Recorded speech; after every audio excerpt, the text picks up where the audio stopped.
August 1999, Yeltsin appoints head of the Federal Security Service Putin as first deputy and acting chairman of the government. A month later, the world learned about the terrorist attacks in Buynaksk, Moscow and Volgodonsk. Residential high-rise buildings were blown up, 307 people were killed, more than 1,700 were wounded. In Ryazan, a local resident saw suspicious men carrying bags into the basement of his house. The police found explosives and detonators in them. People were evacuated. The news reported that it was RDX explosives. Soon the Federal Security Service announced that they had found sugar in the basement of the house. This was not an attempted terrorist attack but an exercise. This is how Ryazan sugar became a meme. According to a number of researchers as well as former Federal Security Service officer Alexander Litvinenko, the ultimate beneficiary of a series of terrorist attacks was Putin. After them, he achieved an increase in his rating and won the presidential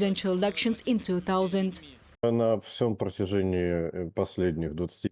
the last 25 years, when Putin has been in power, terrorist attacks, one way or another, that occurred often became the reason for some kind of action. This does not mean that the authorities themselves organized them, although such questions always arose, especially in 1999, when Putin came to power and there were well-known explosions of houses in Moscow. There was a situation with Ryazan sugar, which gave rise to corresponding assumptions.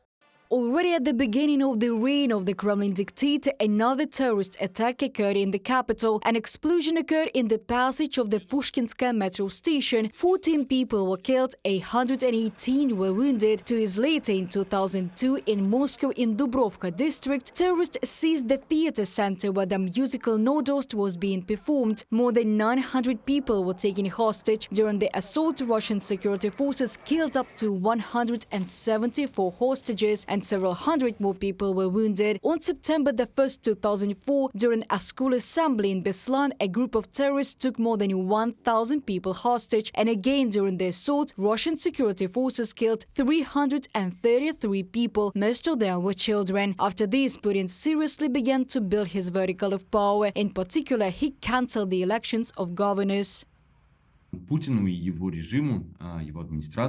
This is not the first time for Putin, his regime and his administration to use such dramatic episodes, tragedies to gain political points, to continue their reforms, to tighten the screws. We know this throughout Putin's entire period in power, starting literally from the first year.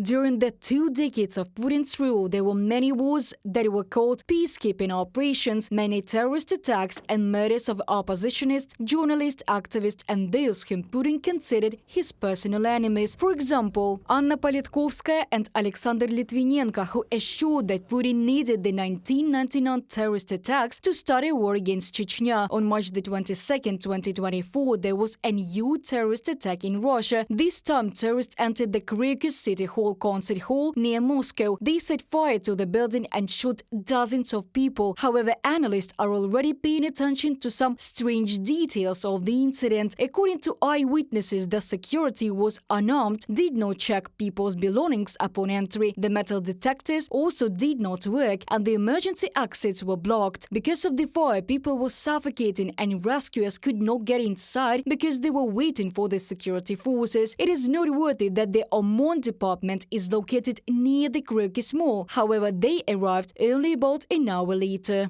The absurdity called Russian law enforcement agencies, once again demonstrated in this terrorist attack, looks like this. First, for an hour and a half, people were killing other people essentially in the center of Moscow. Secondly, no one was involved in preventing this crime. No one knew that this crime would be committed. Then, citizens of the Russian Federation who committed a crime got into a car that was already wanted and drove to the combat zone where a large number of law enforcement agencies of the Russian Federation were located. Do you understand the absurdity of this action? The current Russian government has taken away from its citizens the opportunity to speak freely, vote in elections, and now after the terrorist attack in Crocus, State Duma deputies are raising the issue of returning the death penalty. Deputy Yelena Afanasieva said that there was already no time to delay, and her colleague Mikhail Sheremet noted that he was initiating the issue of introducing the death penalty for terrorism, drug trafficking and crimes against minors at the legislative level. The head of the Duma faction of United Russia strongly supported the idea.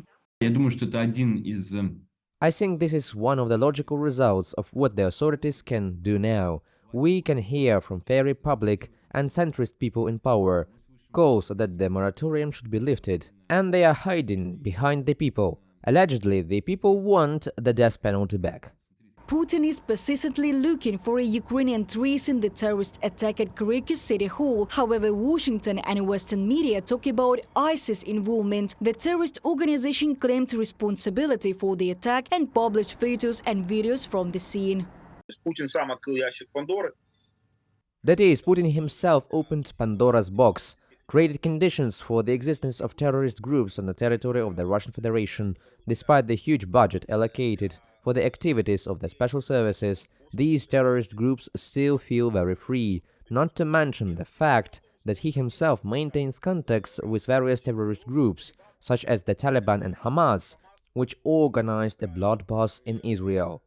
Great Britain warned the Kremlin not to use the terrorist attack in the Moscow region as a pretext to escalate the war against Ukraine. In comments to The Telegraph, a senior security source said Putin was still trying to deceive the Russian people. Reported by Diana Kolesnik, Nikita Skoblikov, UATV News.